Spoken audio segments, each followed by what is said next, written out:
अभी बहुत तेज़ धूप है इसलिए हमने टेंट दोनों हिस्सों में उठा दिया है।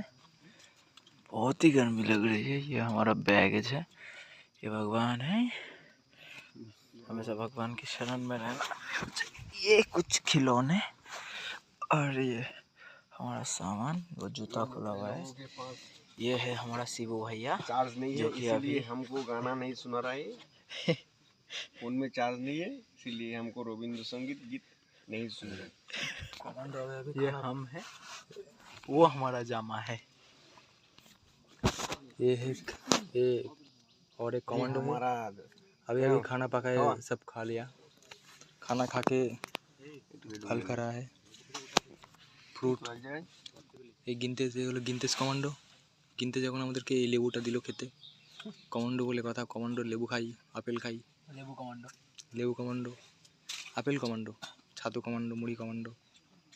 আমরা বাঙালি কমান্ডো।